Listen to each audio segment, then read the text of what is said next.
everyone, I'm Brenda Murray. I'm going to be chatting today with Emma FitzGerald, and she's going to be talking about how to get an art book published. And Emma is a fabulous, very talented, she's an architect and an artist and a book author, and she's published several books, and we're going to be talking with her about her books right now. And so let me just bring Emma into the call. Emma, there you are. Welcome, Emma. Hello. How are you? Good. So nice to see you, Brenda. Yeah. So let me see if I can, there we go. So Emma, you're in Victoria right now, Canada. Yeah, exactly. So I grew up mostly in Vancouver, and then I've spent the last 15 years living in Nova Scotia on the east coast of Canada. Mm-hmm. But I'm working on a new book, Hand-Drawn Victoria, which I've only just started since March, so during the pandemic, which has been interesting. But that'll hopefully come out in a few years. Right. So let's start at the beginning. You studied architecture at Dalhousie, and then afterwards you decided to kind of switch gears a little bit and become an artist and a book author. Yeah, so I had previous to architecture, I'd studied art, and so then it was kind of almost like a return to my beginnings, but I had gained a lot in architecture school and working in architecture offices. So my computer skills, all these things that I didn't know anything about when I was just painting and drawing, those got refined. So when you look at my art, it's not actually a hand-applied color. The color is with Photoshop, which again is something I did a lot of in architecture. Mm-hmm. But the drawings are quite loose with pen. Again, maybe because of the architecture background, I gravitate towards drawing buildings. But often I have people in my drawings or little quirky moments or stories that come up, whether it's just something in the window. So I think I'm better able to satisfy my own curiosity in this form of art as opposed to designing big buildings and working on the technical aspect. Right. So what you're doing is you're doing a black and white drawing and then you're coloring it with Photoshop afterward. Yes, and the drawing typically happens on location. So I have a sketchbook, just a very simple 8.5 by 11 spiral bound. And there you go. You have my Halifax book. And here is the most recent book. It's actually launching June 23rd, Hand-Drawn Vancouver.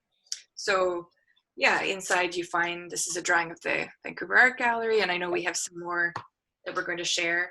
Yeah, I'll share in a moment. So yeah, there's a sense of urgency when you're on location, right? There's weather and sounds and things going on, and yeah, no pencil. That's a big part of my technique, is just to jump right in. Yeah. So this was the first book, right? Yes. Yeah. Yeah. Sketch, Hand-Drawn Halifax. And what was the second book called? I don't have that one. Yeah, I don't have it here either, but it's called. It's a bit of a deviation from the hand-drawn title. It's sketch by sketch along Nova Scotia's South Shore.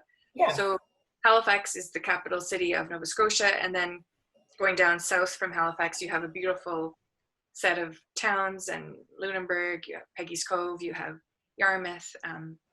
So that was a lot of fun. It was a lot of little road trips to get to know the area. Mm-hmm. And how long did it take you to illustrate each one of these books? So the first one, Hand-Drawn Halifax, was probably the fastest. I was developing a house portrait business alongside working on the book, and I was fortunately in a government program that was helping me out financially. So I was starting my house portrait business, and then the drawings I was doing for that could also make it their way into my book. So I was kind of dovetailing a few different things. Hand-Drawn Vancouver took a lot longer because it's a bigger city. It also required me to move across the country. Yeah. So I sublet my apartment. I found a sublet in Vancouver, but my whole strategy was I wanted to spend more time with my family, and that's where they live. Mm-hmm. So it kind of gave me freedom. But I did have to come back on a few subsequent visits. It's like, oh, I missed this really obvious thing I should have drawn. But it meant I got to see my family, so it all worked out. Yeah. Okay, so, cool.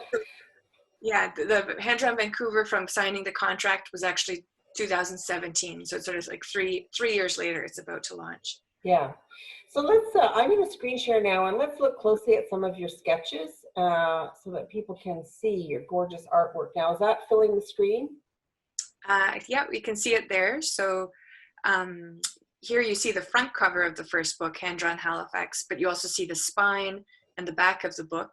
Mhm. So the front image is a very iconic Halifax Public Gardens and the gazebo, but you see the people, they're actually people dressed up for their prom. So in June, Oh, very, I knew I had to go there on the particular weekend that prom was happening to capture that moment.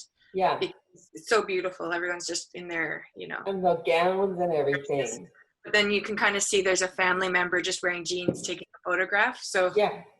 it's it's a very particular moment in time, and I think that's what I'm interested in. Yeah. Do you know what? That's actually an excellent idea for an urban sketching chapter event to go on the graduation day when all the kids, all the high school kids are in their gowns, usually in a park. Yeah. That's a really great idea. I've never thought of that before. Oh my gosh, I always learn so much. Weddings, and even if you look at the lighthouse, it was being repaired that day, so someone's up there painting the lighthouse. So these kinds of things like the lighthouse become almost like a cliche, and it's just you kind of glaze over because it's just another postcard. Yeah. But have it be okay, someone's actually doing something. Cool. Yeah. And I just have a question for you about the font. Is this a hand done font, or is this a? So this was chosen by the designer of the book, and to be honest, I wasn't convinced at first, but it really did grow on me. Yeah. And even you see font here. This is our new library in Halifax that got built 5 years ago, and the font describing the little story is also chosen by the designer, and I think she did a fabulous job because it just has a nice playful touch. Mm-hmm. But of course, if I had done all the text myself by hand, and then you have to go and change a few words because of a spelling error, the amount of time that would take. So it's much better to have. Yeah. It looks, it's a nice match. It looks really good. Mm-hmm. Yeah. So you can see some of the pages are sort of double spreads, and then sometimes you have little kind of vignettes off to the side. Yeah. And the text is mostly things I'm overhearing, or people will stop and actually even talk to me because, the fact that I'm drawing is more interesting than if I was just taking a photo, Yeah, yeah. So just a piece of business here. People, if you want to ask Emma a question, you can send me the question through Brenda Murray's Facebook Messenger. And I'm going to be checking on my Facebook Messenger for questions. So we want to make this as interactive as possible, and I apologize that all the audio and video, all of your cameras are turned off, but that we had to kind of go that way. But anyway, so Emma, this is beautiful. It's a hand-drawn black line ink, and are you using a fountain pen, or is it a micron, or?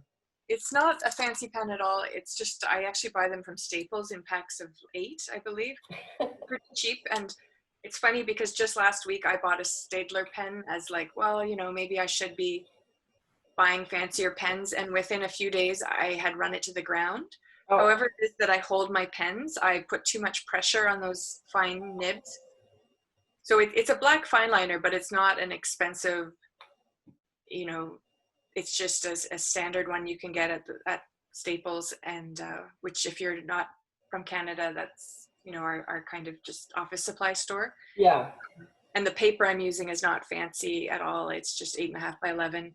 And that's kind of by design because I want to be able to easily scan it when I get home. So if I was using, bigger paper, then I'd be running into more complication. Yeah, yeah. Sorry, somebody's asking, MK is asking, what is the pen brand? Oh, let me see here. A Uniball. Yeah. Okay. Actually, I think Ian Finale uses a Uniball and swears by it. So. Yeah, and it doesn't, if it's raining, it doesn't get too affected, I don't believe.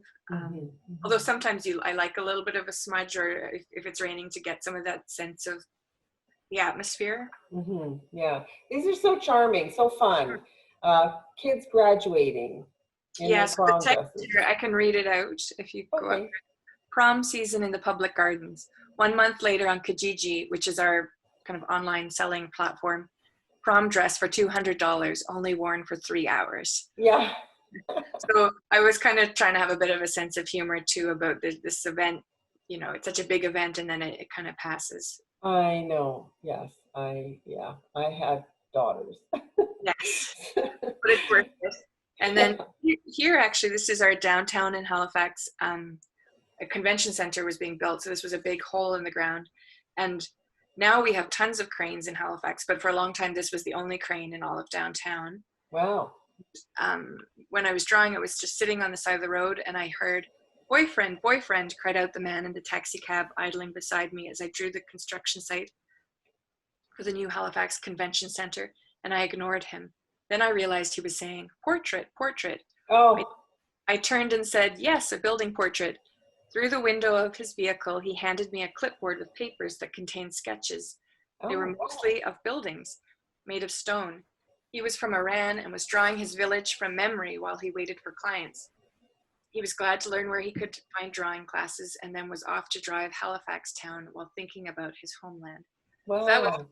really special because to find another person sketching, and it was the taxi driver just sitting there. Hmm. So yeah, I think when you sit outside and you're drawing in public, you're kind of inviting people to interact with you. So the nice thing about the coloration, doing the coloring through Photoshop. Oh, I have a really weird echo here. I don't know what happened there. Is that you've got like a really clean, consistent color, Yes. like unmodulated color in the background behind these sketches, which is Yeah. really interesting. I love it actually. It's a really cool look. I don't know. Yeah, and that was kind Fun. of intentional with starting a business. If I was drawing people's houses, I wanted something that I could predict easily, as opposed to watercolor's wonderful, but there's more that can go awry, and you have to start again. Yes. So your house portrait business that you were doing there for a while, you were doing it with the Photoshop coloring? Yeah, similar, and leaving white space around, kind of how you see in the book, just to give it a bit more of a contemporary feeling. Yeah. And Cool. this is on my street I live in Halifax, and I did ask these kids permission before I drew them. They were out playing on the street, and you can't always ask for permission, but I do think it's important to kind of give people a heads up as to your intention and check in with them and make Yeah. sure people are comfortable. I never do that. Yeah. I guess where I'm publishing it, I just feel a bit more of a sense of responsibility. And Okay. if it's a crowd, I think it's different. But if you're clearly like staring at people with your beady eyes. Yeah. And they were great. They said sure, and they kept playing, and then they came around and we had a little chat, and they got to see what I was drawing. Well, I think for me personally, I figure that I'm not so accurate usually when I'm doing a quick sketch like this, so nobody would ever recognize themselves anyway.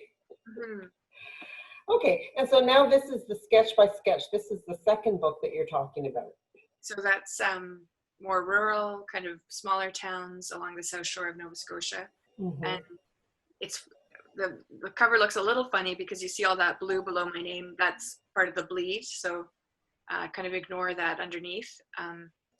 But we're going to talk a bit later about publishing and self-publishing versus not. And for me, it was just so nice that someone else was dealing with some of those technicalities of how big the spine is, and but meanwhile, because again I'm familiar with these computer programs, like the designer's using InDesign to place my images, and I have some familiarity with that through my architecture background, so Right. I could kind of be fluent and converse with them and make suggestions. And I did actually have very strong ideas about the colors of the book. Mm-hmm. And thankfully the publishers listened to me. Oh, that's nice. But you don't always have that control. When you do have a publisher, sometimes they feel they know best, and sometimes they do. And yeah. So these are images from that South Shore book. So you can kind of see again that selective use of color. And I really love this cobblestone building that I thought they would kind of look like jelly beans. Yeah.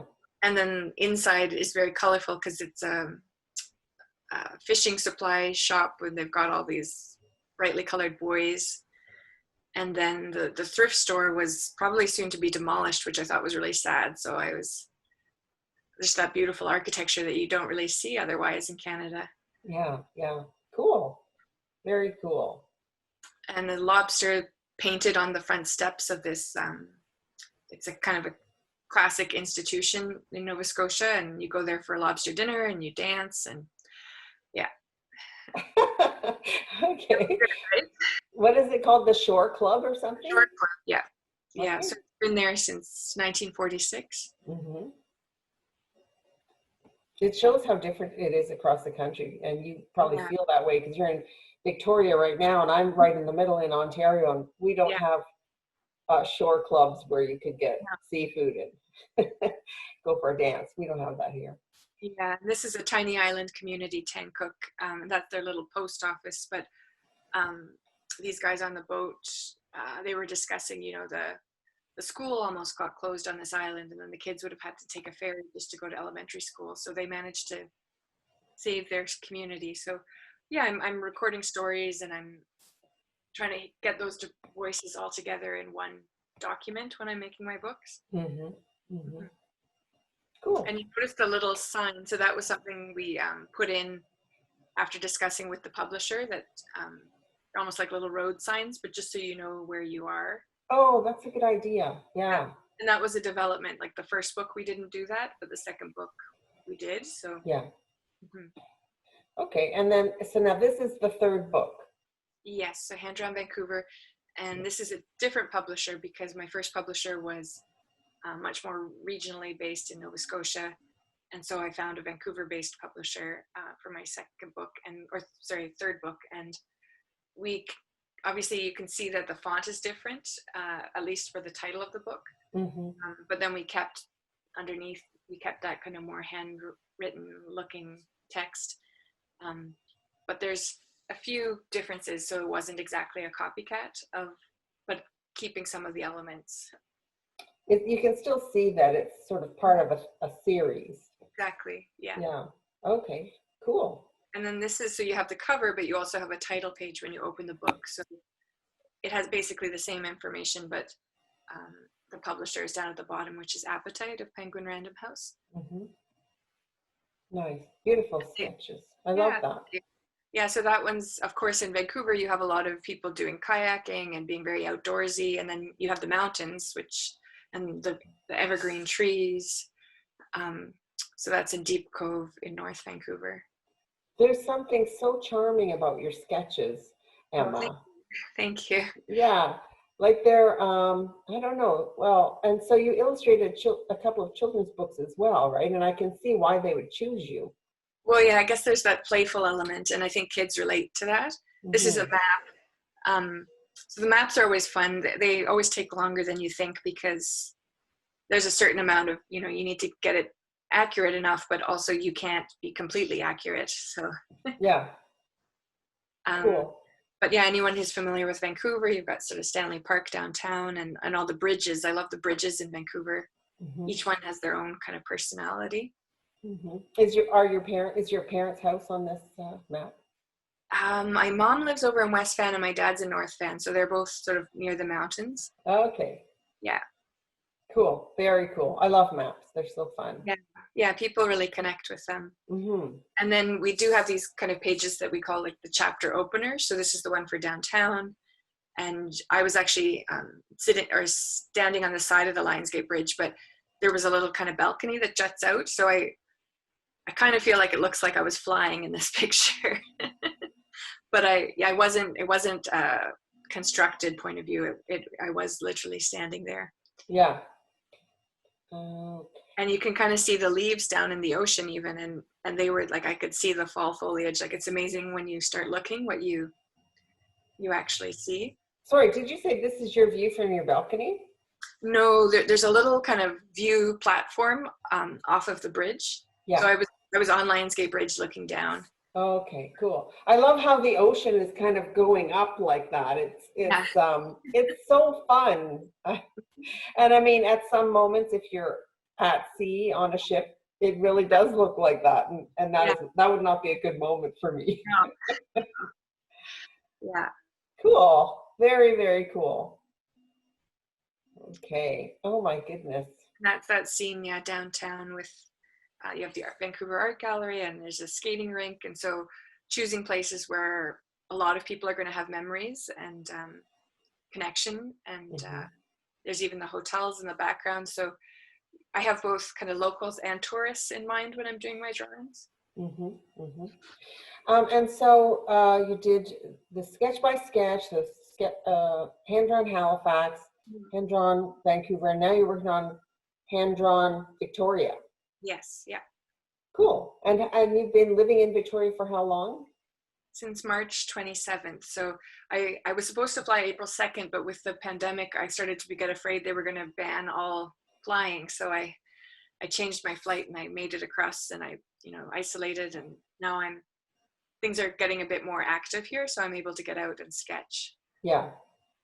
And this is in my dance class, which sadly, we can't even imagine doing something like this right now. Get all, 20 plus people in a room sweating together is not.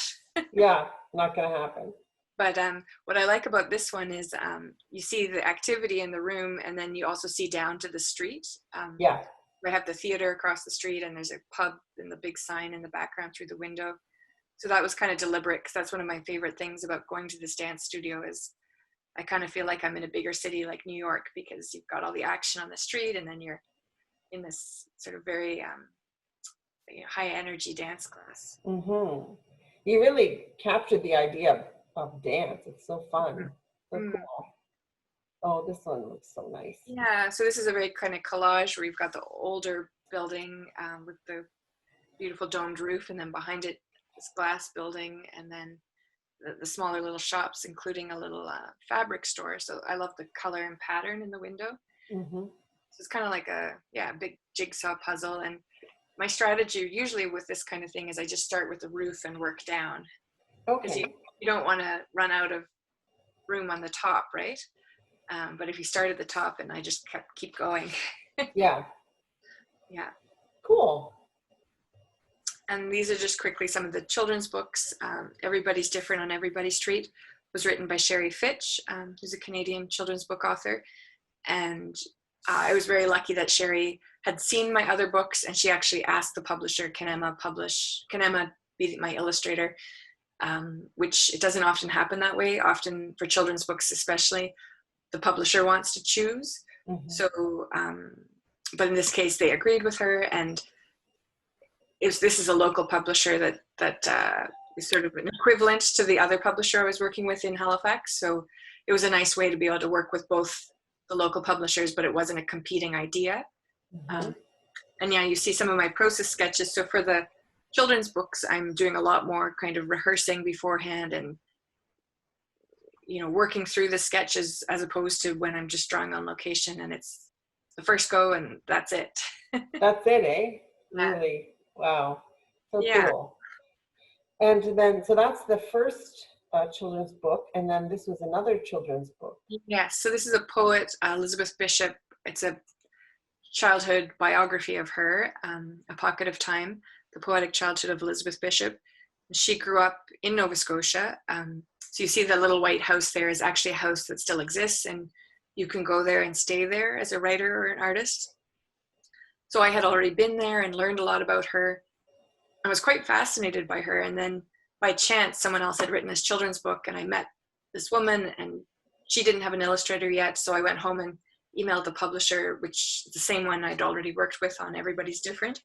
So again, that's kind of an unusual circumstance, where it was just kind of right time, right place. And they agreed that my style would work. And I had a lot to bring to the project because I already had done a lot of research. But you can kind of see it here, but I add a bit more texture in this book, like a little bit of collage element, scanning fabric, scanning buttons and ephemera. So that was a new kind of evolution for me. Even the stamping, that I did do by hand, the text at the bottom. Wow, cool. And I did actually do that text, A Pocket of Time, by hand. It's something I just came up with. So yeah.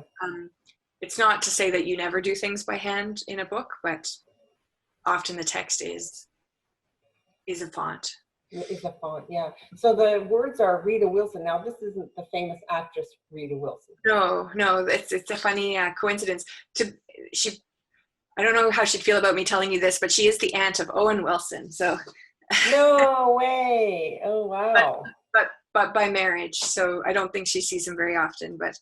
Um, but yeah, so she's someone who lives in Nova Scotia and was a school teacher, and really wanted to share the story of Elizabeth Bishop and have her be more well known by Canadians. So it was kind of a strategy to, by sharing her childhood, it's kind of makes it more accessible to more people. Yeah, cool. Well, thanks so much for sharing all of these great sketches and your books and everything. I thought we could maybe chat a little bit about the whole publishing thing. So your first book was published by, I have a note, Format Publishing. Yes, so that's in Nova Scotia, and I had sort of 10 years previous to that actually sent a portfolio of drawings to Nimbus Publishing, who I ended up eventually doing the kids' books with. And they sort of sent a very polite email, love your drawings, we'll see if we have something that fits down the line, and didn't hear anything for years and years. So that was my one attempt. You know, I had this dream someday I would work on a book, but I was quite busy with architecture all the time. And so those were mostly just travel sketches I had sent to Nimbus Publishing. And then fast forward to 2013, I had lost my architecture job, and I was trying to start this house portrait business. And one of my strategies was doing a drawing every day in my neighborhood. Yep. So that drawing of the kids playing, for instance, that was one of those drawings. And I had no idea that was going to end up in a book one day. But at the end of the month, and having shared everything online on Facebook and getting lots of positive feedback, I thought, oh, this is kind of something. And then I heard about Word on the Street, which is a Canadian-wide book festival. It happens in certain cities across the country. Yeah. And they did an event called Pitch to the Publisher. So I signed up for that. And they were like, oh, you're on the waiting list. We don't know if you'll make it. But I had a little accordion style fold out that I had quickly made. Yeah. And about 10 of my 30 drawings were there in the fold out. And I had my logo because I'd been working on my house portrait business. I had my website because I just made this new website. And, you know, I put that together, and then I stood up, and for 3 or 4 minutes I pitched, this is going to be it's an adult picture book about my neighborhood, and look at these drawings, and people love them, and I think it'll be unique. But it's also, you know, I've seen these other books, like in New York, you have James Gulliver Hancock. He's actually Australian, but he did a book called All the Buildings in New York I've Drawn So Far. Wow. And he's done Paris and London and Melbourne and Sydney. So he has his own city drawing series. Okay. So in publishing, often they like to, there's something called comp titles or comparative titles. Mm-hmm. So if you see that someone has a similar idea, but you have a new unique spin, publishers like that, because it's like, okay, the idea, there's an audience for that. Yes. So that was important, I think. And then there were 3 publishers, and one of them, Format, got back to me, and the feedback was, great idea, but it can't just be your neighborhood, because, you know, only so many people live in your neighborhood. It needs to be the whole city, including the suburbs. Wow. And I actually really liked that idea, and it made it more interesting and more dynamic and exciting. So that's what we did. But before we signed a contract, we actually did a test, because my neighborhood is very charming and it has old buildings and lots of character. But they got me to go to a neighborhood that didn't have that same charm necessarily. That's more, you know, just malls and parking lots, but you can still find stories there, right? Yeah. And still interesting things happening. So that's what we did. And after doing that little test, we agreed, okay, this has got some movement and some traction. And then there was a contract. And I should mention, I did hire a lawyer to look at the contract with me. Mm-hmm. And because in Halifax we have a lawyer society that helps artists, I was able to do that at a reduced cost. And luckily got someone who actually was very interested in publishing. So I got a lot of good feedback. And yeah, I think it's always good to get second opinions and to reach out to people, even if it's someone that you know who's an author who might have experience. So to be honest, I didn't get as much, my negotiating power wasn't super high at that point because I didn't have a track record. Yeah.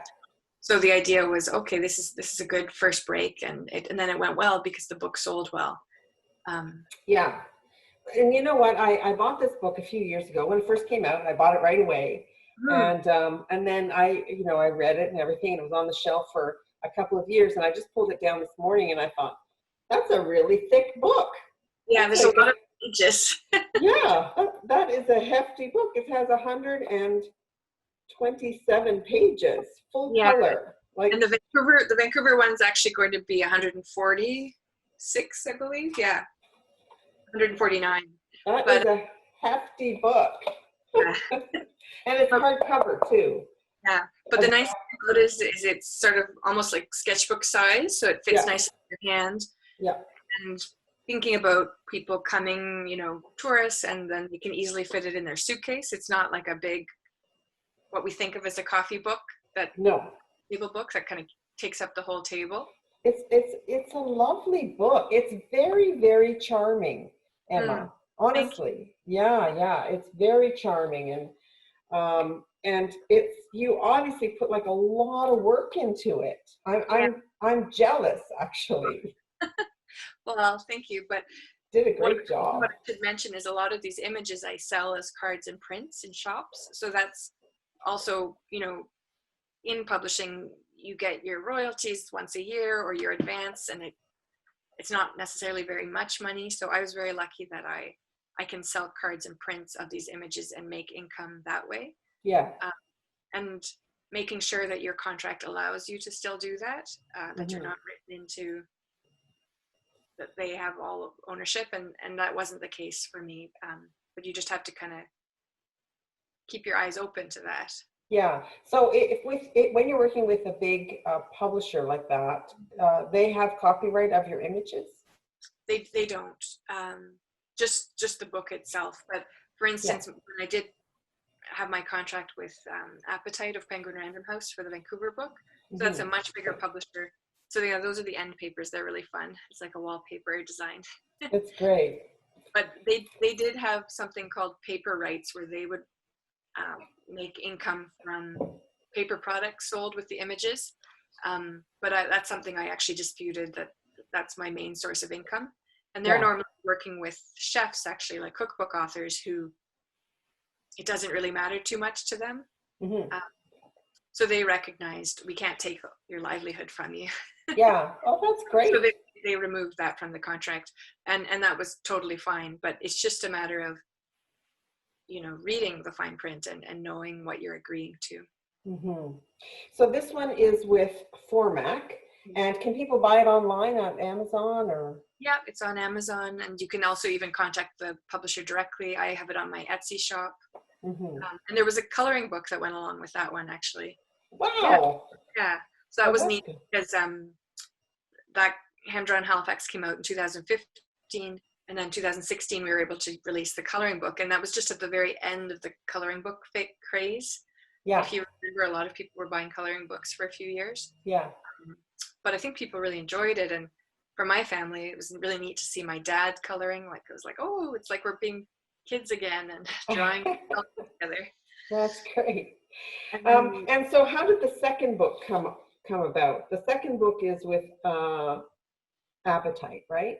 Yeah, so I guess the South Shore book came about in the middle with Formac, and it was an idea of building on the first book.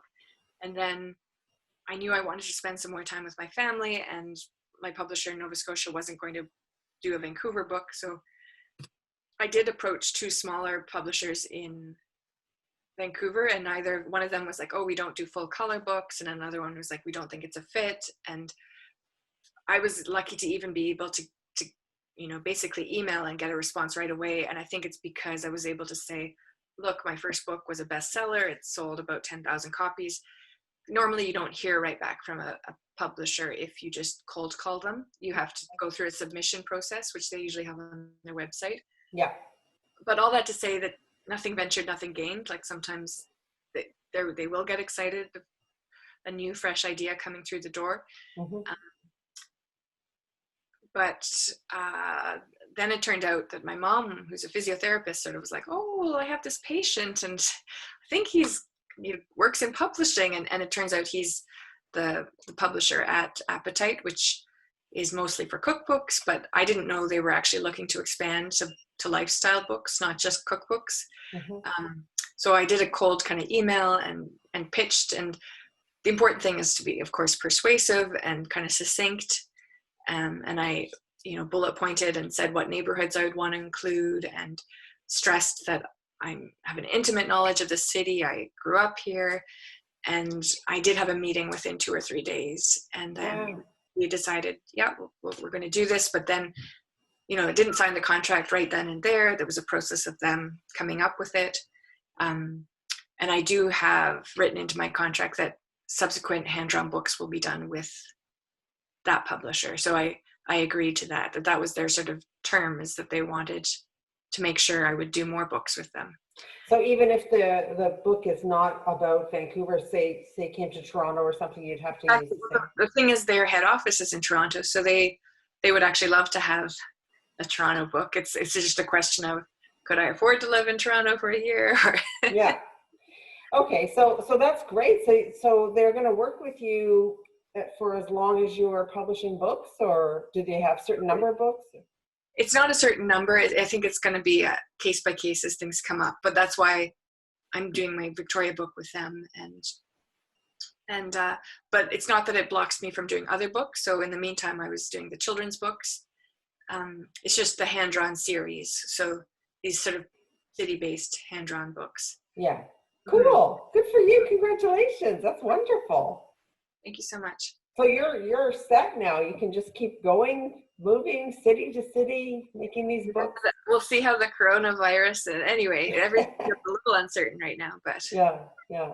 And so if we can just talk in general terms, but I remember you mentioned that your first book was a bestseller, and so then and you didn't get what is it called, the upfront?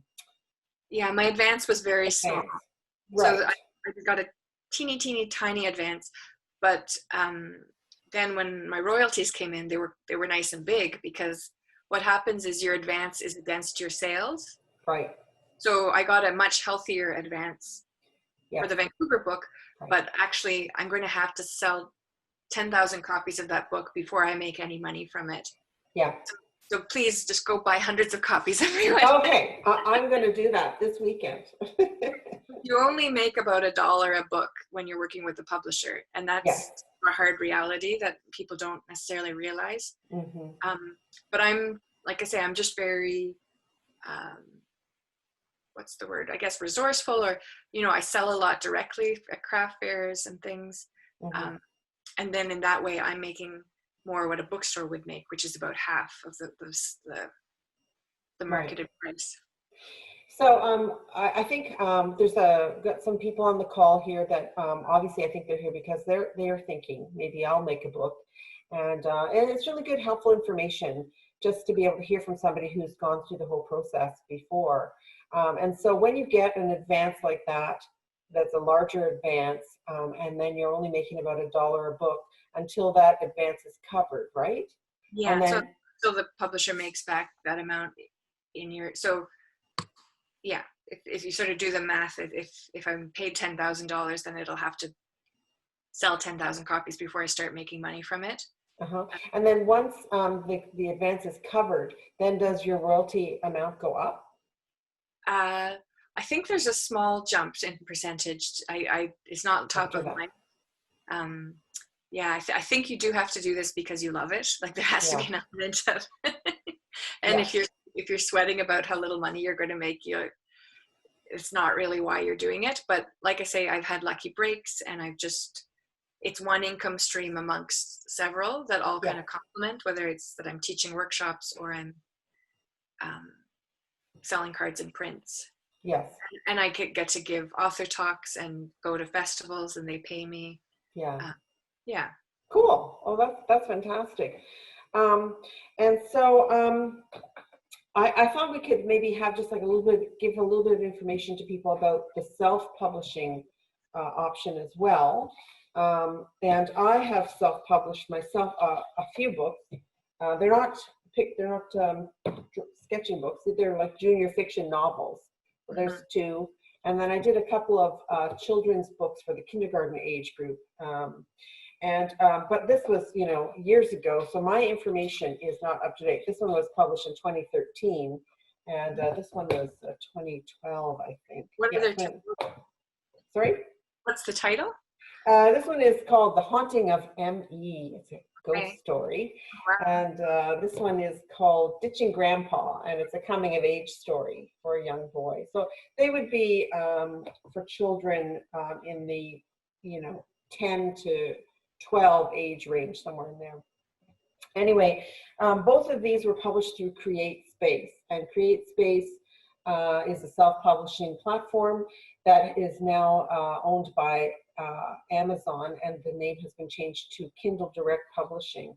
So I can just give a little bit of information about some of the self-publishing options that are out there for people who are interested, but it's definitely not exhaustive. And Emma's is a really personal experience as well. So it's not going to be possible to replicate these things, and people, in the case of self-publishing, will have to look it up for more information. And so some of the platforms that are available right now for self-publishing is this one, the CreateSpace, which is now called Kindle Direct Publishing. And it's owned by Amazon. There's no upfront costs, which is important. They have a competitive royalty rates of a fixed royalty rate of 60% on paperbacks, and they, you obviously can sell through Amazon. And so it's the printing cost. The royalty rate is determined by the printing cost times the list price less. The royalty rate is the list price minus the printing cost. And so I mean, I'm looking at that option right now because I'm going to be looking at publishing another book. And so if you're interested in self-publishing, that's Kindle Direct Publishing. You can look at that. Another one that's quite popular is the Barnes and Noble Press, and their royalty rate ranges from 40 to 65%. And I guess for mine is 10% with the traditional publishing route. Good to know. Yeah, and I don't have an agent, which I've been just like very fortunate, obviously, and just been able to make things happen on my own. Yeah. But often people, there's an idea that you can't get a book published without an agent. I've been lucky not to have one, but an agent then takes 15% of what you make but it's all a kind of, maybe it's worth it. I don't know.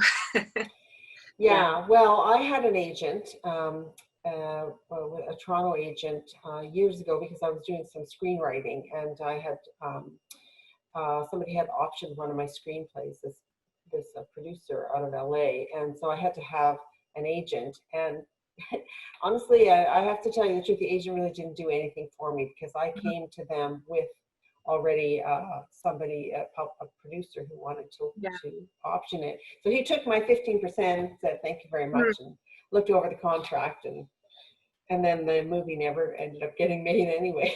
So so in your case, I wouldn't think that you would need an agent.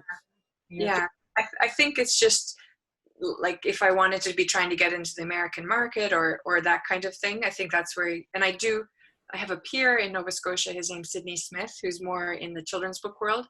Mm-hmm. But I see that because he has a really good agent in New York, his work is always being reviewed in the New York Times, or there's awards that he gets, and you do just get access, but it's very kind of, he's one in a million, right? And it's not that someone's more talented or less talented, it's just not everyone. Well, you're with a Canadian book publisher.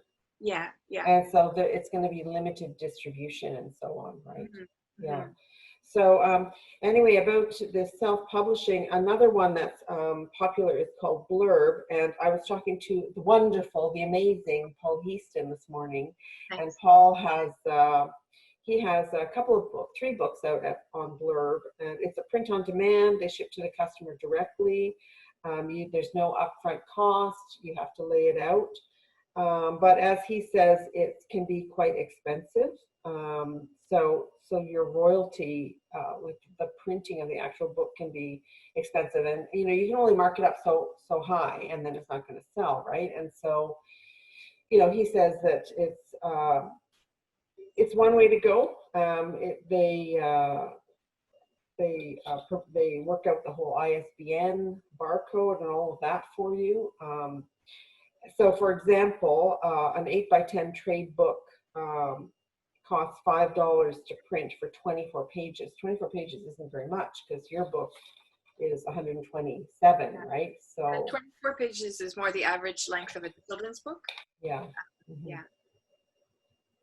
And if you have the that's for the economy color, and if you have a little bit better color, I guess it's better resolution or something, it's $9 just to print it. And then you know, so then you're going to have to factor in and think about how much would people pay for this book, and how much can I mark it up, and then you know, so you have to pay attention to what the printing cost is, right? So there's quite a few other self-publishing options. Apple Books, Self-Publishing School, Readsy, Lulu is another one that I was looking at. With Lulu, the author receives an 80% royalty on their print books, but I think it is quite expensive. So for example, with Lulu, if a 140-page book, and I've got one here, this one is an 8.5x10. This is Mark Terrell Holmes's book, and this is what it looks like, an 8.5x11, 140-page book in terms of thickness and color. And so a book like this with Lulu to print, he didn't print with Lulu. He has a traditional publisher. He's with Northlight Books. But if this were printed by a self-publisher by Lulu, it would cost $24 just to do the printing. Oh wow! Yeah. So you know that you really, when you're paying that kind of a printing cost, then there's really not going to be a lot left over in terms of what you're going to make on the book. Printing happening in North America, because that's the thing, is I do know my books they're mostly printed in China. Because it is cheaper.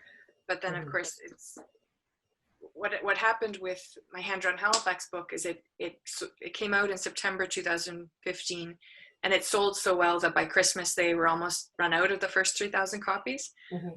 And so they had to do a rush order from Winnipeg with Friesens, which is a Canadian-based publisher, so that the price actually went up from $19.95 to $24.95 because it was more expensive to publish in Canada than China, but it wouldn't get to Canada in time if it was printed in China. Right. So it's interesting because people were still buying the book at $24.95, and then the price just stayed that way even when they went back to printing in China in subsequent printings. Yeah. So yeah, that was a kind of a wake up to, oh wow, it's more expensive if you get it printed in Canada. Yeah. Yeah, so I mean, I think that the possibility of making money from your book is you're going to make more money if you're self-publishing if you have an audience for it. That's the big thing, and frankly, I think it really needs to be. You need to be able to sell it online as well, because you don't want to self-publish. You don't want to end up in a situation where you've got a box of books in your trunk of your car that you're peddling, right? So you need to be able to have some kind of a distribution plan. I think that's where, for me, I like having the publisher take care of that and have a warehouse, and also it, in terms of right now, I'm still hopeful or trying to build my career so that when you have, because you can't have a book in a library, I believe, if it's self-published, or it's harder anyway. So working with libraries is one thing, and these invitations to, you know, teach in schools and these book festivals, that's sort of only if you are in the traditional publishing realm, for better or worse, you know? Yeah. So it remains to be seen if that's the right decision, but for now, that feels, I'm excited, and even these awards that you can be, you know, I was nominated for the Elizabeth Mrazek Cleaver Award, which is for Canadian illustration excellence, through the Children's Book Centre. But congratulations! Yeah, I didn't win, but my publisher sent me to Toronto, and that was right before the pandemic, so that was really fun. And meeting people, networking, like being part of that community has been important to me. But right here, your community is evidence that there's lots of communities to be part of. It's just for me right now, it's I'm sort of trying my hand at that world, Yes. Well, I think, in your case, especially since you now have a contract that says that, they're interested in whatever other books that you start working on, that's fabulous. You're set. You're not just doing a one-off book. And so for you, it's, fantastic to be working with this publisher. That's really great. Congratulations. Thank you. Yeah. And they're very nice people. I like them. Yeah. So I hope we've given people some information, about self-publishing and about publishing with book publishers in the traditional route. So if you're interested, they can, have learned something from our chat today. What city are you going to sketch after Victoria? Again, I keep bringing up COVID. I think my imagination is just a little stalled. Yeah. But for one thing, I always wanted to spend time in Montreal. Like that was my dream in high school, was I'm just going to move to Montreal, and that never happened. So I would enjoy that, I think. I think your publisher probably would be very interested in Montreal. Yeah. Do it in French and English. And Do you speak French? I do, yeah. Oh, good for you. That's fantastic. Well, thank you everybody for tuning in, and thank you so much, Emma, for chatting with me today. I really appreciate it. I just want to let people know where they can purchase your book. So if someone was interested in purchasing Hand Drawn Halifax, how would they find it? So they could find it on Amazon, or if you go to your local bookstore, independent bookstore, and get them to order it directly from the publisher. That's would be Formac. And Hand Drawn Vancouver does come out on June 23rd, so that's just next week. And again, Amazon, or request it from your local bookstore. Mm-hmm. Good. Well, congratulations. And the Sketch by Sketch? Same. They're all out there in the world. Okay, they're out there. I just want to mention that Studio 56 normally organizes travel workshops, but we've pivoted in the last 5 months, and we're doing these online workshops. And so if you're interested in an online workshop, please check www.studio56boutique.com. Our next live streaming interview is going to be on Monday, June 22nd at 1 o'clock Eastern Daylight Time. And my guest is going to be Roisin Curé. She's a wonderful urban sketcher and instructor from Galway, Ireland. And we're going to be talking about soul sketching. And so the link for access to that interview is going to be posted on the Studio 56 Facebook page. These interviews are recorded, and so if somebody that has heard about it but couldn't attend this talk, or if you want to watch this talk again later, write down some of the names of those publishers. It's going to be posted on the YouTube, our YouTube channel, which is www.youtube.com/C/Studio56 Thank you, Emma, and thank you to my guest. Emma, do you have any closing comments that you'd like to make? I guess, just to put it in perspective, that it sounds like, I just had all this success, but I really did start, it was maybe 10 or 11 years ago that I first sent a portfolio to a publisher. So just persistence and meeting people and not being afraid to talk to people about your ideas. I think those are really important things. Yeah, just getting out there. Mm-hmm. And right now, that's more maybe done through the internet, or, but hopefully we'll resume more in person, reaching out. So I'm just going to read you a couple of comments. Oliver Holler says, thank you for the interview. Emma is a lovely lady and have come across her book before. Oh, thank you. He says, best of luck for her future. And that was Oliver Holler. Oliver's watching this from Vienna. Oh, wow. Yeah, yeah. And Pat says, thank you to Emma. This has been a great talk. Beautiful work, Emma, and congratulations on your success. Thank you. Yeah, that's so nice. All right, well, thank you, everybody, and thank you so much, Emma. Everybody, hang in there. Better days are on the horizon, and just thanks for tuning in. All right, thank you, Emma. Take care.